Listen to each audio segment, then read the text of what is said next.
And Esther, you've picked out a story inside the Times this morning, first of all, and this is something we've been covering ourselves, and the attack on an Iranian journalist in London. Yes, it's quite an incredible story, actually, because he was stabbed outside of his home on his way to film at Iran International's studio in North London.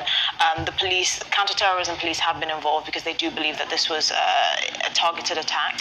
Well, have they actually said that, or they have been concerns they believe about that the station being targeted before, and so that's why they've been brought in? Well, yes, and the station has been targeted before. They were forced to move from their studio in West London last year. The station is a target of the Tehran regime, but it's quite incredible, I think, that something like this could happen in Britain, where arguably these journalists would feel safest away from the Iranian regime. It's quite sad. Unfortunately, his injuries are not life-threatening, but apparently there were 2 assailants that got away in a vehicle, and police are investigating. But I just find this quite terrifying, actually, that foreign powers can have potentially this sort of... Absolutely, and we don't know the motive at this stage. As we say, no one has been arrested at present, but obviously very worrying, unpleasant for him, and worrying for his family. As you say, I think you said the injury is not thought to be life-threatening, not to underestimate what a horrible incident that was. Freddie, take us to The Guardian, and this is the story that they've talked about. The way they've framed it is quite interesting. They put the Conservatives to lose 1,000 years of experience as MPs stampede for the exit, and this is the number of Tory MPs who said they're going to stand down at the next election is growing all the time. Yes, we've got about 66 Tory MPs or former Tory MPs who have said they're going to stand down at the next election. And the question is this a sign that Tory MPs have recognised that they're going to lose, and that they've also got this general malaise, which means that they don't want to be in Parliament? I think The Guardian compare it to 97, when we had the potential, that we had this huge Labour victory. You'd expect after such a long time in office, Tory MPs would leave. So we had 72 Tory MPs then leaving. But I think the key comparison that we should make is with 2010, when we had 100 Labour MPs stand down. I think that's a better comparison, in part because we had the expenses scandal. We had a lot of disaffection amongst the public, and that sort of bled through into Parliament. And I think there was a reason for people to go. And then we've had such a torrid few years as well. I think that's the best comparison there. Well, yeah, there could be a myriad of reasons why people are stepping down, but presumably it's people thinking, I'm going to lose my seat, I'd rather go now through my own choice. Yeah, and ironically, it's the less experienced MPs that are standing down instead of the more experienced ones that you would expect would say, I'm just retiring. It kind of creates this image of rats fleeing a sinking ship a little bit, this massive exodus of Tory MPs that are probably seeing that the writing's on the wall. But that doesn't spell anything good for the Tory party in the future, because what's this new generation of Conservative MPs going to look like when you're losing your youngest MPs? Well, yes, and we'll see whether more do also follow those others out of the door. We'll have to wait and see. In the meantime, the Daily Express is leading on Ian Duncan-Smith, basically saying, no, do vote for the Tories, and saying don't vote Reform, because they're clearly worried that Reform are going to chip away at their lead in some constituencies. Yeah, certainly. I mean, the Tory MPs, whenever you speak to them, they're really concerned about Nigel Farage coming back, because they think he has the potential to increase Reform's polling to around 20%. But I think the broader story here is whether the polling that Reform currently has, they're on about 12-15%, depending on the poll, is whether that's real or not. We've not really seen that come to the fore during the by-elections. I know there's quite a lot of concern about whether they have the ground operation, that's people knocking on the doors, the canvassers, the campaigners, whether they have that rather than just the online operation, whether they have the ground operation to really follow through and get that vote out at the general election. But I guess for the Tories, the question is, are enough votes going to go to Reform that means that they end up losing to Labour, in a Labour-Tory contest, that Reform can make all the difference? Yeah, absolutely. That's the question, is, are the votes going to convert into seats? And that's, I suspect, what Reform are hoping for. I mean, even if they get 5 to 10 seats, they at least have more skin in the game. But Ian Duncan-Smith is warning that the Reform Party will just split the Tory vote.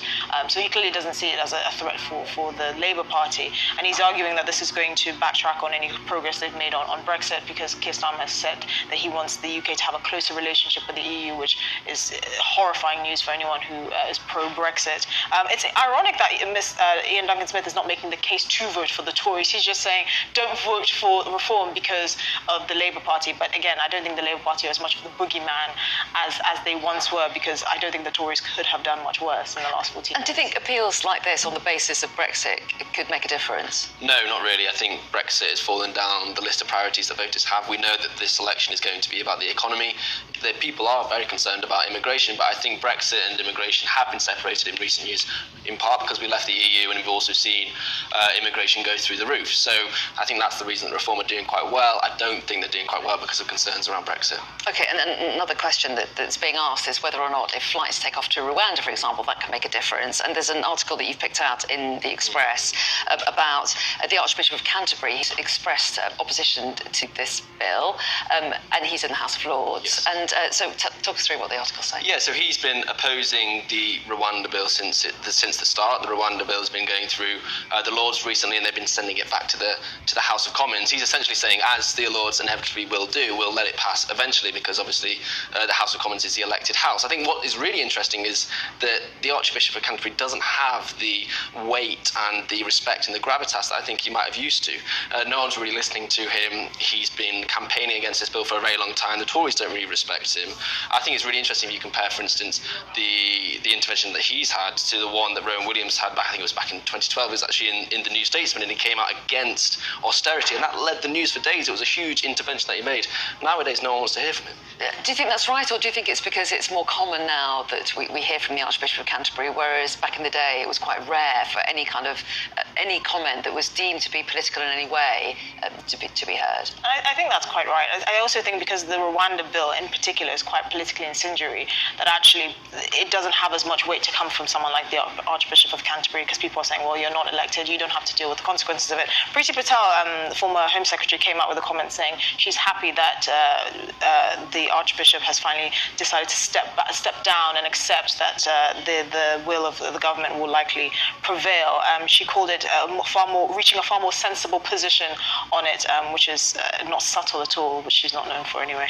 Okay, and Esther, take us to the Mirror. This is something that we've been chatting about all morning, and the decision by the army to allow recruits to, officers and soldiers to have a beard. To have a beard, yes, on the condition that it's well maintained and well groomed. If you remember, Prince Harry got in a lot of trouble for not shaving off his beard for his wedding, even though he said that he did ask the Queen for permission. The army has had an effective ban on beards since, I believe, 1908, but they followed the Royal Air Force's lead in lifting that ban. I suspect is to help with recruitment numbers, because the army is struggling to recruit so badly that you don't want to turn away someone because they have a beard. But it's an interesting shift. I mean, the Navy's always had allowed people to have a beard, but not the army for some reason. Yeah, that's right. And the RAF even followed suit a few years ago. And I think the criticism of Harry was because he was wearing uniform rather than exactly. You're not allowed to get married with a beard. It was exactly. That would be quite hardcore, wouldn't it? I mean, how much difference do you think this could make, or is it just about just being seen to be a modern outfit? Well, I mean, I think, they're trying to increase recruitment here. I think we really should look at the reasons why recruitment is so low. I think it's much more to do with pay. Yep. There's housing problems in the army now. It's something that Labour talk about quite a lot. So I don't think people are looking at the army and saying, okay, I'm not going to join because of a beard. We should probably be thinking about how we pay people properly, the way in which that we look after them. It's interesting, we had some reports this week or last week, I think it was, about the delay after people have applied to the army to hear back. I mean, it was 6 months, 9 months that people were saying. Yeah. So the administration in the MOD is clearly not working. People aren't getting paid more, and I think that's where the focus should be. Well, yeah, and one of the papers, I think it's the Daily Mail, isn't it? Continuing its campaign for more money for defence, again, pushing on that and saying that Labour is now more popular than the Tories on the subject of defence. Yes, which is almost blasphemous, because the Tories have always been the party of defence. But, they can't justify the defence cuts that have been done since austerity. We're out of time. Yeah. Thank you both for your company this morning. Thank you. Thank you.